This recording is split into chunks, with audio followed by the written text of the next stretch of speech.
DRB news में आप सभी का स्वागत है। मैं हूं सैयद सलमान और अब हम बात करेंगे महाराष्ट्र की राजनीति की। जैसा नाम राष्ट्र में ही महाराष्ट्र, बिल्कुल उसी तरह से महाचर्चा में है इस वक्त महाराष्ट्र की राजनीति में जो तूफान आया है उसके थमने के आसार नज़र नहीं आ रहे। अब तो बात यहाँ तक पहुँच गई है कि शायद विधानसभा तक भंग कर दी जाए। संजय राउत का ये बयान अभी कुछ ही पल पहले आया है और उन्होंने सरकार बर्खास्त होने की बात कही है, यानी कहीं न कहीं शिवसेना हथियार डालती हुई नज़र आ रही है। कांग्रेस एनसीपी अभी तक उन्होंने अपने पत्ते नहीं खोले हैं। चारों तरफ से शिवसेना के साथ समर्थन की बात हो रही है। शिवसेना के 40 विधायकों का साथ होने का दावा करने वाले एकनाथ शिंदे कहने को तो कह रहे हैं कि वो शिवसेना नेतृत्व से नाराज़ नहीं हैं। वो चाहते हैं कि भारतीय जनता पार्टी के साथ सरकार बना लिया जाए और उप मुख्यमंत्री ले लिया जाए। ये वही एकनाथ शिंदे हैं जिनका मुख्यमंत्री के रूप में जब नाम चला था तब कांग्रेस और एनसीपी ने इसका समर्थन नहीं किया था। मजबूरन उद्धव ठाकरे को मुख्यमंत्री की कुर्सी संभालनी पड़ी थी। 2.5 साल के बाद अचानक ऐसा क्या हुआ कि एकनाथ शिंदे को उद्धव ठाकरे में कमियां नजर आने लगी, फंड बंटवारे के आरोप लगने लगे और सरकार गिरने तक की नौबत आ गई। विधान परिषद के चुनाव खत्म नहीं हुए कि ये भगदड़ मचनी शुरू हुई। एकनाथ शिंदे ने एक अपना कारवां बनाया और फिर सूरत की तरफ प्रस्थान किया। सूरत गुजरात कनेक्शन इससे समझा जा सकता है और उसके बाद सूरत भी सुरक्षित क्यों नहीं रहा और वहाँ से विधायकों को आसाम शिफ्ट किया गया। कई बातें हैं, कई मामले हैं। इस राजनीतिक रंग में महाराष्ट्र में एक तरह से अनिश्चितता का माहौल देखने को मिल रहा है। महाराष्ट्र की 31 महीने पुरानी उद्धव ठाकरे सरकार के सामने एक तरह का बड़ा संकट आ गया है और शिवसेना के नेता और उद्धव ठाकरे ने नगर विकास मंत्री एकनाथ शिंदे को अपनी एक तरह से ग्रुप लीडर से बाहर कर दिया और अजय चौधरी को बना दिया। एकनाथ शिंदे के साथ 30 से 40 विधायकों का समर्थन माना जा रहा है। गुजरात से उन्होंने उद्धव ठाकरे को संदेश भेजा है कि एनसीपी कांग्रेस के साथ गठबंधन तोड़कर बीजेपी के साथ सरकार बनाई जाए। देवेंद्र फडणवीस को मुख्यमंत्री और मुझे उप मुख्यमंत्री बनाया जाए। उद्धव ने इस प्रस्ताव पर कोई तत्काल प्रतिक्रिया नहीं दी है। एकनाथ शिंदे से मिलने सूरत गए मिलिंद नार्वेकर ने भी उद्धव ठाकरे से उनकी बात करवाई, लेकिन कोई नतीजा नहीं निकला। इस पूरे प्रकरण पर सरकार पर असर अगर देखना हो तो माना यह जाता है कि अगर शिंदे समर्थकों के साथ वापस नहीं लौटते हैं तो उद्धव ठाकरे के नेतृत्व वाली महाविकास आघाड़ी सरकार अल्पमत में आ जाएगी। 2019 में सरकार बनाते वक्त महाराष्ट्र विकास आघाड़ी के पास 169 विधायकों का बहुमत था। इस समय विधानसभा में शिवसेना के 55 विधायक हैं। अगर शिंदे पार्टी तोड़ते हैं तो दल बदल कानून के तहत उन्हें 2/3 यानी 37 विधायक लाने होंगे। खबरों के मुताबिक शिंदे के साथ इस समय शिवसेना के 22 विधायक हैं। 40 का दावा किया जा रहा है, लेकिन उनके साथ 22 विधायक हैं। कुछ और उनके साथ जुड़ सकते हैं। ऐसे में संभावना यह है कि शिंदे विधानसभा में अलग गुट के रूप में बैठेंगे। इसके लिए ज़रूरी होगा कि विधानसभा अध्यक्ष उनके लिए अलग गुट को मान्यता दें। महाराष्ट्र विधानसभा में इस समय अध्यक्ष न होने के कारण उपाध्यक्ष ही कामकाज चला रहे हैं। राज्यपाल सरकार को विधानसभा का विशेष सत्र बुलाकर बहुमत साबित करने को कह सकते हैं और शिंदे समर्थक विधायक विश्वास मत के दौरान तटस्थ या अनुपस्थित रहें तो सरकार गिर सकती है। ऐसा होने पर या तो बीजेपी सरकार बनाने का दावा करेगी और शिंदे गुट और कुछ अन्य निर्दलीय विधायक भारतीय जनता पार्टी का समर्थन कर सकते हैं, तो बीजेपी की सरकार बन जाएगी या राज्य में राष्ट्रपति शासन भी लगाया जा सकता है। इस वक्त राष्ट्रपति शासन का लगाया जाना इसलिए मुमकिन नज़र नहीं आ रहा क्योंकि भारतीय जनता पार्टी की केंद्र में सरकार है और आखिर केंद्र के ज़रिए भी वो बेहतरीन तरीके से मैनेज कर सकती है महाराष्ट्र को, लेकिन वो चाहेगी कि सीधी सादी उसकी सरकार बन सके क्योंकि बहुमत जो बड़ी संख्या थी भारतीय जनता पार्टी के विधायकों की, वो इस मामले में सहायक साबित हो सकती है कि टूट फूट कर जो ग्रुप सभी आ रहे हैं, कई निर्दलियों को सरकार बदलने का, पलटने का भारतीय जनता पार्टी का एक अच्छा इतिहास रहा है।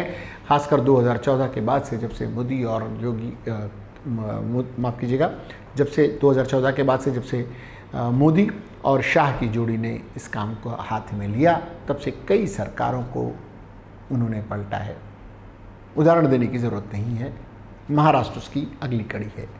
लेकिन अगर राष्ट्रपति शासन लगता भी है तो भी यह महाराष्ट्र के लिए तो ठीक, क्या होगा नहीं कह सकते, लेकिन भारतीय जनता पार्टी के लिए तब भी ठीक ही होगा, क्योंकि राज्यपाल कोश्यारी इससे पहले उत्तराखंड के मुख्यमंत्री रह चुके हैं। राज्यपाल रहते हुए पूरे शासन को वो संभालेंगे, और वैसे भी राज्यपाल कोश्यारी बहुत एक्टिव माने जाते हैं। मंगलवार देर की शाम को शिवसेना विधायकों की जो बैठक हुई थी, उसमें पक्ष प्रमुख और मुख्यमंत्री उद्धव ठाकरे ने कहा था कि वे एकनाथ शिंदे को समझाने का प्रयास कर रहे हैं और उनका विश्वास है कि वो उनकी बात सुनेंगे। मंगलवार को दूसरी बार मुख्यमंत्री ने अपने विधायकों से बातचीत की है। इससे पहले सुबह भी मुख्यमंत्री उद्धव ठाकरे ने शिवसेना विधायकों से बातचीत की थी। देर शाम हुई बैठक में विधायकों के संख्या बल की समीक्षा की गई।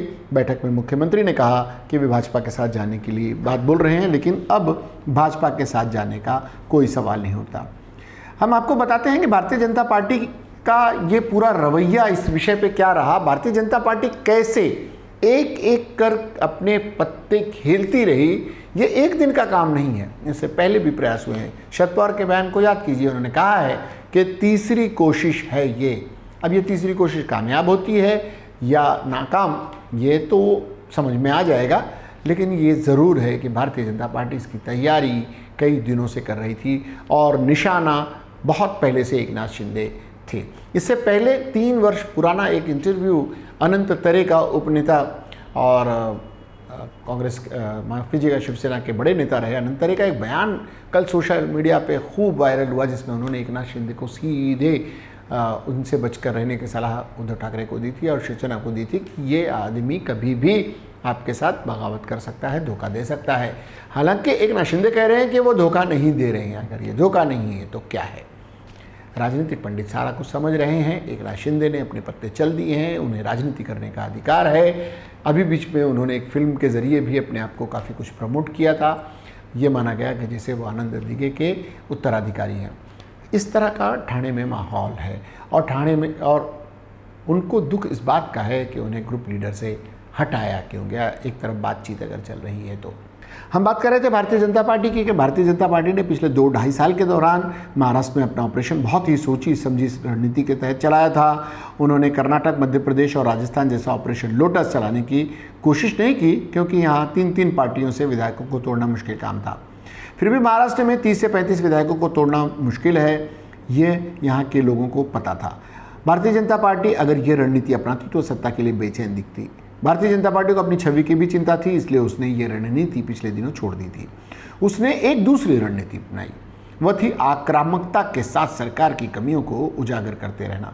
चाहे कोविड को काबू करने में उद्धव ठाकरे सरकार की कथित नाकामी का मामला हो, या फिर गैस सिलेंडर का सवाल हो, या फिर रैलियों के जरिए सरकार को घेरना हो। असेंबली के बाहर और भीतर बीजेपी बेहद आक्रामक थी। इस दौरान दूसरी रणनीति के मुताबिक ED, CBI, income tax, narcotics department जैसे एजेंसियों के दौरान एनसीपी और शिवसेना के नेताओं के खिलाफ जमकर छापेमारी की कार्रवाई चलती रही। हर हफ्ते किसी न किसी नेता के खिलाफ कार्रवाई हो रही थी। 2 मंत्रियों को ईडी की कार्रवाई के बाद जेल तक जाना पड़ा। एक अनिल देशमुख और दूसरे नवाब मलिक आज भी जेल में हैं। इससे शिवसेना के विधायकों में डर बैठने की बात कही जा रही है। उन्हें लग रहा था कि अगला नंबर उनका हो सकता है। एक विधायक प्रताप सरनाइक ने उद्धव ठाकरे को चिट्ठी लिखकर ईडी, सीबीआई बचाने और बीजेपी के साथ हाथ मिलाने की गुहार लगाई थी। ये प्रताप सरनाइक अब एकनाथ शिंदे के साथ है। एकनाथ कहीं ना कहीं आप माने न माने, ये दर्शकों के विवेक पर छोड़ते हैं, लेकिन ईडी, इनकम टैक्स जैसा खौफ बहुत कुछ कहता है और उस खौफ का असर देखने में आ रहा है। कुछ ऐसे कारण भी रहे जो इस पूरे प्रकरण को थोड़ा सा संदेहास्पद बनाते हैं कि अचानक वो कारण उभर कर क्यों आए। एकनाथ शिंदे को ये नाराज़गी अचानक क्यों दिखाई पड़ने लगी। एकनाथ शिंदे शुरू से ही शिवसेना के एनसीपी कांग्रेस के साथ मिलकर सरकार बनाने के खिलाफ थे। वो चाहते थे कि शिवसेना और बीजेपी मिलकर सरकार बनाए। कांग्रेस और एनसीपी के साथ रहकर शिवसेना का कट्टर हिंदुत्व से सॉफ्ट हिंदुत्व को अपनाया जाना एकनाथ शिंदे को कहते हैं कि नागवार गुजरा था। अगर गुजरा था तो 2.5 साल सरकार में एकनाथ शिंदे क्यों बने रहे? साधारण विधायक बनकर भी रह सकते थे। सारा पद उन्होंने एंजॉय किया। लेकिन आज उन्हें खोट नज़र आ रहा है कांग्रेस और एनसीपी में, क्योंकि संख्या बल उनके साथ है। भारतीय जनता पार्टी उन्हें पूरी तरह से उनका साथ दे रही है। शिवसेना पार्टी प्रमुख उद्धव ठाकरे का पार्टी में उन्हें दरकिनार कर संजय राउत को ज़्यादा महत्व देना भी उन्हें खल रहा था। ठाकरे परिवार का शिंदे के नगर विकास मंत्रालय के कामकाज में ज़रूरत से ज़्यादा हस्तक्षेप बढ़ गया था। शिंदे का देवेंद्र फडणवीस से करीबी रिश्ता रहा है। जब फडणवीस मुख्यमंत्री थे तो उन्होंने पीडब्ल्यूडी मंत्री शिंदे को मुंबई नागपुर समृद्धि महामार्ग जैसे बड़े प्रोजेक्ट की जिम्मेदारी सौंपी थी। जाहिर सी बात है कि एकनाथ शिंदे को ये लगने लगा था कि अब हमारे लिए रास्ते बंद हो रहे हैं, आदित्य ठाकरे के लिए रास्ते खुलते जा रहे हैं। अगर उन्हें डिप्टी और उप बनकर ही रहना है, मंत्री बनकर ही रहना है, तो भारतीय जनता पार्टी के सहयोग से सरकार चलाने में क्या हर्ज है। इसलिए धीरे धीरे कर उन्होंने संख्या बल की तरफ ध्यान दिया और इतने विधायकों का समर्थन हासिल कर लिया कि वो अलग सरकार बनाने या शिवसेना को तोड़ने की हैसियत में आ गए। उद्धव ठाकरे पर यह आरोप भी लग रहे हैं कि वो अपने विधायकों से मिलते नहीं, मंत्रियों से नहीं मिलते, इसलिए बहुत सारे लोग उनसे नाराज़ चल रहे हैं। पार्टी के फोरम पर ये बातें ठीक है, लेकिन मंत्री के स्तर पर ये बातें कहीं ना कहीं सरकार के प्रति लोगों में अविश्वास जताने का एक जरिया बनती है। देखते हैं राजनीतिक पंडित इस पर आगे आगे क्या कहते हैं। अभी एक घटनाक्रम और चलेगा, हमारी इस पर निगाह रहेगी। देखते हैं आने वाले दिनों में शिवसेना क्या निर्णय लेती है, कांग्रेस और एनसीपी का निर्णय क्या होता है। एकनाथ शिंदे जो कह रहे हैं कि वो धोखा नहीं दे रहे हैं, वो क्या निर्णय लेते हैं। और सबसे बड़ी बात, भारतीय जनता पार्टी क्या अगला कदम उठाती है, उसने चौसर बिछा दी है, अगला पासा क्या फेंकती है, इस पर सबकी निगाहें लगी रहेंगी। आपको भी इस विषय में कुछ कहना हो, कुछ लिखना हो, कुछ बात कहनी हो तो हमारे चैनल के माध्यम से ज़रूर कहें। इसके लिए आप हमारे चैनल को लाइक करें, सब्सक्राइब करें और कमेंट बॉक्स में जाकर अपनी बात रख दें। फिलहाल वक्त हो चला आप सभी से विदा लेने का। सलमान को और DRB न्यूज़ की पूरी टीम को दीजिए इजाज़त, लेकिन देखते रहिए DRB न्यूज़। जय हिंद।